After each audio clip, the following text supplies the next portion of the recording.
வணக்கம் நண்பர்களே, எல்லாரும் எப்படி இருக்கீங்க? நானும் நல்லா இருக்கேன். இந்த பதிவு ஆடி கிருத்திகை ஒட்டி வரக்கூடிய ஒரு அற்புதமான பதிவு தான். ஏன்னா நமக்கு இந்த ஆண்டு ஆடி கிருத்திகை என்பது 2 கிருத்திகையாக நமக்கு வருது.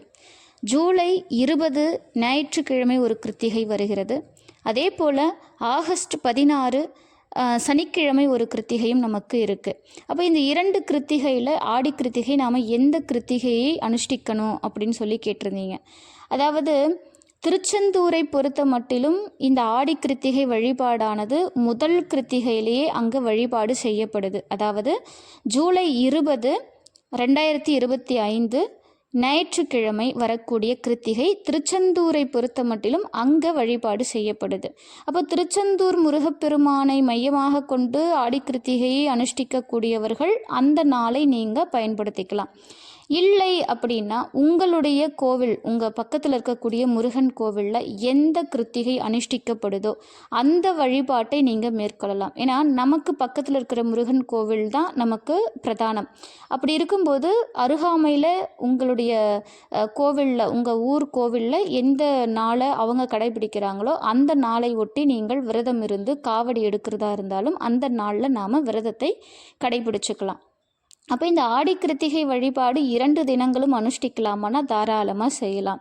அப்போ பெண்களுக்கு சில இயற்கை உபாதைகள் இருக்கும்.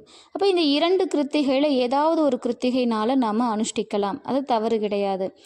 முக்கியமாக இந்த கிருத்திகையை நாம் எப்போது கடைபிடிக்கலாம் அப்படின்னா, பொதுவாக முருகப்பெருமான் ஆலயம் அப்படின்னு பார்க்கும்போது திருச்செந்தூரைத்தான் நாம் மையமாக வச்சுப்போம். இப்போது சிவபெருமானை பொறுத்த மட்டிலும் எப்படி நாம் சிவபெருமான் அப்படின்னு சொன்னாலே நமக்கெல்லாம் ஞாபகத்துக்கு வர்றது சிதம்பரம் இல்லையா?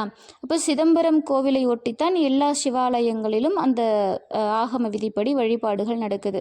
அதே போல் முருகப்பெருமானுக்கும் திருச்செந்தூர் முருகப்பெருமான் தான் பிரதானம். அப்போ திருச்செந்தூரை ஒட்டி பல கோவில்கள் கடைபிடிக்குவாங்க. அப்படி இல்லைன்னாலும் அடுத்த கிருத்திகையிலும் பல கோவில்கள் வழிபாடு செய்யப்படுது. ஆக நமக்கு 2 கிருத்திகையுமே உகந்த கிருத்திகை தான். நீங்கள் தாராளமாக செஞ்சுக்கலாம், இதில் எந்த தவறும் கிடையாது. சிலருக்கு முதல் கிருத்திகையே செஞ்சுடலாம். ஏன்னா கடைசி கிருத்திகை நமக்கு கோகுலாஷ்டமியும் சேர்ந்து வருகிறது. ஆகஸ்ட் 16 சனிக்கிழமை வரக்கூடிய அந்த கிருத்திகையானது கோகுலாஷ்டமியும் சேர்ந்து வர்றதால இப்போ ஒரு சிலருக்கு ஒரு தயக்கம் இருக்கும். அன்று கிருத்திகை வழிபாடு செய்கிறதா அல்லது கோகுலாஷ்டமிக்கு கண்ணனுக்கு அன்னைக்கு பாதம் வரைஞ்சு கோகுலாஷ்டமி நம்ம செலிப்ரேட் பண்ணுறதா அப்படிங்கிற பல கருத்துக்கள் இருக்கும். அப்படி இருக்கும்போது நீங்கள் முதல்லையே ஆடி கிருத்திகை வழிபாடு செஞ்சிடலாம். அப்போ விரதம் மேற்கொள்ளக்கூடிய நேரம் அப்படின்னு பார்த்திங்கன்னா, முதல் கிருத்திகைக்கு, அதாவது ஆடி மாதத்தில் வரக்கூடிய முதல் கிருத்திகை ஜூலை 20 ஞாயிற்றுக்கிழமை வரக்கூடிய அந்த நாளுக்கு நேரம் பார்த்திங்க அப்படின்னா, அன்னைக்கு நள்ளிரவு, அதாவது பகல் அதிகாலை 12 மணிக்கு 12:05க்கே நமக்கு அந்த கிருத்திகை நட்சத்திரமானது ஆரம்பிச்சுடுது.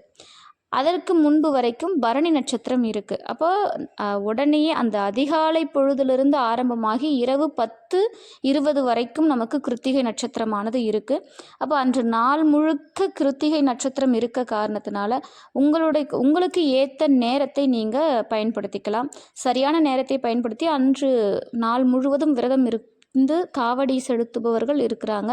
இல்லை ஒருவேளை உணவை தவிர்த்து மற்ற விரத நேரத்தை கடைபிடிப்பாங்க. இப்படி ஒவ்வொருவருக்கும் ஒவ்வொரு விரத நேரம் அப்படிங்கிறது அமையிறது உண்டு.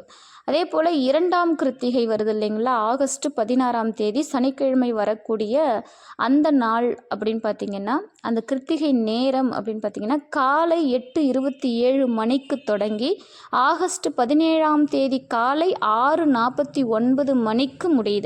அப்போ இந்த நேரத்தில் உங்களுக்கு எது சரியான நேரமோ, உங்களுக்கு ஏதுவான நேரமோ அந்த நேரத்தை பயன்படுத்தி நீங்கள் ஆடி கிருத்திகையை அனுஷ்டிக்கலாம்.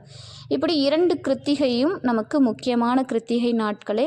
இதில் நமக்கு எந்த குழப்பமும் வேணாம் அப்படின்னா, நம்ம ஊரில் இருக்கக்கூடிய முருகன் கோவிலில் எந்த நாளை கொண்டு அனுஷ்டிக்கிறார்களோ, எந்த நாளை கணக்கு வைத்து ஆடி கிருத்திகை அனுஷ்டிக்கிறார்களோ அதே நாளில் நாமும் விரதம் இருந்து இறைவனை வழிபாடு செய்து அன்று மாலை முருகன் கோவிலுக்கு சென்று சந்தனம், பன்னீர், பால், தயிர் இப்படிப்பட்ட அபிஷேக பொருட்களை இறைவனுக்கு வழங்குவதும், அல்லது பால் குடம் எடுப்பது, காவடி எடுப்பது, அல்லது முருகப்பெருமானுக்கு நீங்கள் வேண்டிய வேண்டுதலை நிறைவேற்றுவது, இப்படி எந்த காரியத்தை செய்தாலும் சரி அன்றைய நாளை நீங்கள் பயன்படுத்திக்கலாம். அதாவது உங்கள் ஊரில் நடக்கக்கூடிய அந்த ஆடி கிருத்திகை வழிபாடு தான் உங்களுக்கான ஆடி கிருத்திகை வழிபாடு. இது நம்ம குழப்பம் இல்லாமல் பார்த்துக்கிட்டாலே போதும்.